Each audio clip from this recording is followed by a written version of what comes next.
Ah yes, the French Air Force, the dumping grounds of all Gaijin's worst additions to the game. Does it all change though, with the addition of the Mirage F1C? Well, kind of. As you can tell from my very enthusiastic approach to this video, the Mirage does have a little bit of a new streak in the French tech tree, and it does give the plane a rather enjoyable feel to it. When the plane was first released, it didn't really feel too great, but then they added a little patch and they said they changed something about it. I don't really know what they did, but it did make it a little bit more, it's a little bit more responsive. Anyway, the French tech tree lacked a plane that had a high power to weight ratio, as well as a lot of flares, as well as Fox 1 and Fox 2 missiles. This, in theory, is where the Mirage F1C comes in. The plane itself was a private venture originally, but did turn out to be an export success, seeing a lot of combat in the Middle East, flying for the Iraqi Air Force, where they were truly mainly being shot down by Iranian F-14s and F-4E Phantoms. In many ways, French exports really are the favourite of despots. But enough of my daily French bullying, let's get on with the video. The Mirage F1C is a rank 7 battle rating 11.3 interceptor located in the French tech tree. You'll have to grind out 400,000 research points and unlock the plane for 1,080,000 silver lions. To put it in your lineup, it will cost you 310,000 silver lions, and for the expert and ace qualifications, it's 1,080,000 silver lions and 3,200 golden eagles respectively. In terms of customization, there is one desert camouflage available for golden eagles. Alright, so performance. And unlike the other Mirages that you've probably seen in game, this plane does not use a delta wing design. It uses a more traditional wing and all-flying tail. This means compared to the other Mirages in game, it can't pull as high a AOA or angle of attack. This means you don't have as much instantaneous turn, but on the other hand, you do have slightly better sustained turn rate. So compared to the Mirage 3s, you won't be hard to turn initially as hard, but you will be able to retain that turn rate a lot longer. This is because delta wings, like the other Mirages, do bleed a lot of speed and have a lot of drag when manoeuvring. This is pretty much swings and roundabouts though. Having a good turn rate in top tier doesn't really make a difference to the actual playstyle. If you get slow, you're pretty much dead. So the change away from the delta wing compared to the previous Mirages isn't really an advantage, I'd say. The plane also generally isn't even that good at turning. It feels quite unresponsive and the rudder is god awful. God forbid you do actually get into a dogfight with one of these jets, because it's so frustrating trying to get your guns on target. But in general, the plane does feel rather unresponsive. You can't really point it where you want to get your nose, if you know what I mean. And it just feels like you can't pull high AOA, as I've already covered. You don't have a good sustained turn rate either, so you kind of just feel bloated and overweight and not really useful for anything. And that in itself wouldn't be an issue if the plane had great performance in terms of its acceleration and top speed. Now don't get me wrong, this plane is powerful in terms of its engine. It has the Snecma 8R 9K50, producing 4,890 kilos of thrust at military power, which increases to 6,800 when afterburning. Now this is very powerful. You can technically super cruise in this plane, which means you can go supersonic without using your afterburner. But the plane doesn't have an insanely high power to weight ratio. With clean wings, it only has a climb rate of 154 meters per second. That's not particularly that great, to be honest. The heavy British Phantoms have a climb rate of 209 meters per second, and those are substantially heavier, substantially faster, and have similar turn rates. So a lot like pretty much all of the other jets currently in the French tech tree, this plane kind of just feels bloated, average, and not particularly good at anything. And I'm not even saying that just because I'm British. It actually was quite painful trying to get footage for this review. But as you've seen from the background footage, you can get the plane to work, you just have to play it more passively. Like the F104s, it's not really a plane that you're going to be able to carry in or make your own plays. I wouldn't go as far to say it's a pure vulture. You can reverse people if you understand how to use energy. If someone's coming in with a lot of speed and you can bleed yours quite well, then you can get on the 6 and fire a magic at them. But if you go into a merge with equal energy, then it will be very hard, at least when you're facing an opponent that knows what they're doing, to come out on top.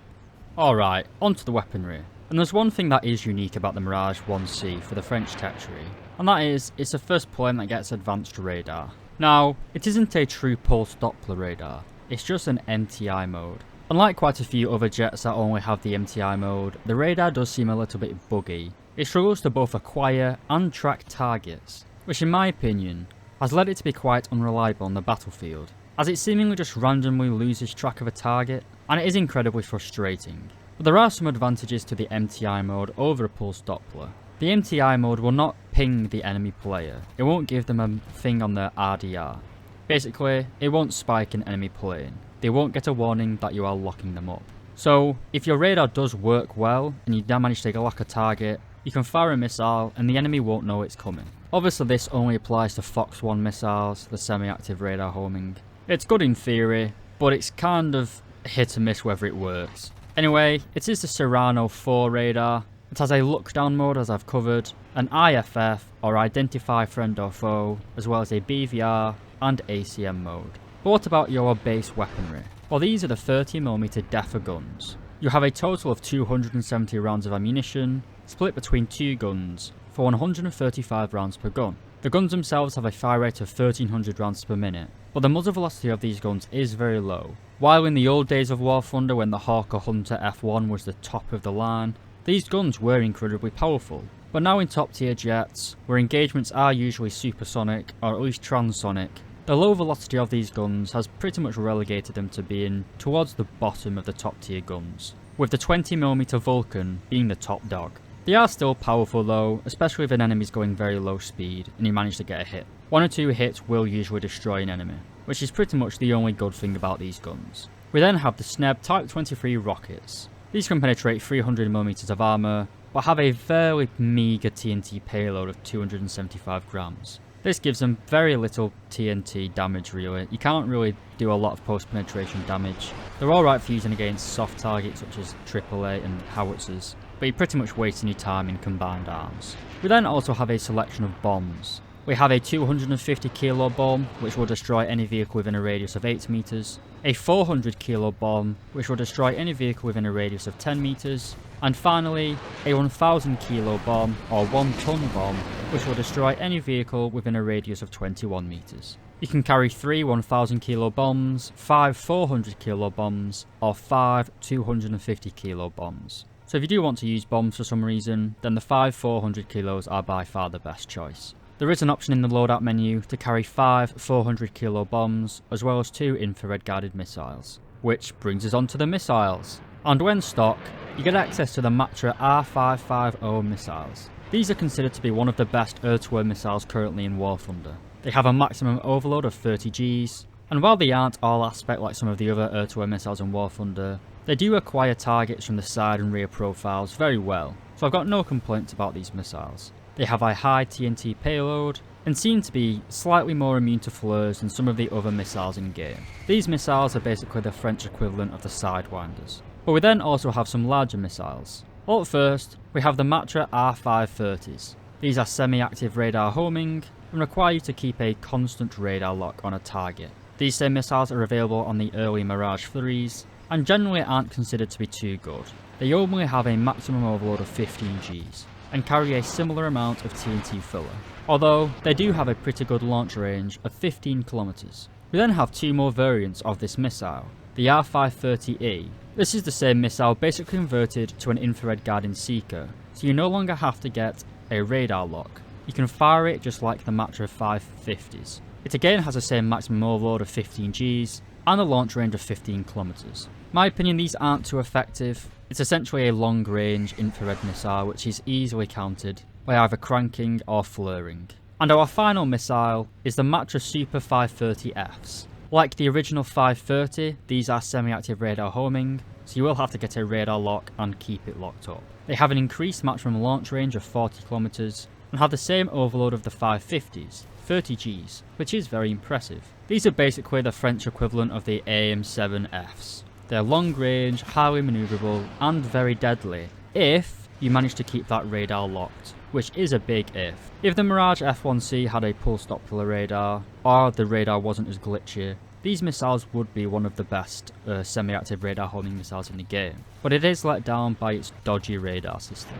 So, is this plane worth grinding out? If you're just starting the French tech tree, then I'm not going to say this plane is worth it really. It is probably the best plane the French get access to in terms of its weapon systems. In terms of performance though, I'd still say that the Mirage 3 is better. The Mirage 3E is a little heavy, The Mirage F1C has got a lot better performance, but you don't get any flares. The Mirage F1C is definitely the most survivable jet in the French territory at the minute. It's got a lot of flares, it's fast, it's just not very good in the current meta of War Thunder. You can get kills with the missiles, the Matra 550s are very good, as they always have been. The 530Fs again are very good if you can manage to sustain a lock. But what you really want in a plane at top tier is a plane that you feel comfortable in. You know exactly what it can and can't do, and it'll do it reliably. And I just don't have that with the F1C. It just feels very heavy and unresponsive, and you can't really predict what it's going to do, especially at lower speeds if you do manage to get into a dogfight. It just randomly decides to do things, to be honest. It's not the most reliable jet. It's not a plane that I personally didn't really have fun playing it, but again, that's just me. You guys might love it. But if you're just starting the French territory, I wouldn't say it's worth G'ing your way up to this. It's not like a meta-defining jet. It's going to be largely irrelevant when the next patch comes along and there's another better plane. But anyway boys, if you liked that video, please do consider leaving a like and subscribing. If you really liked it, then please do consider becoming a member of the channel. Just like Deboa LX, Just Someone, Destroyer 1805, Dr. Bob, Tans, William Tessier, and Lola Alfonsi. Once again, thank you very much for watching the video boys, and I'll see you in the next review.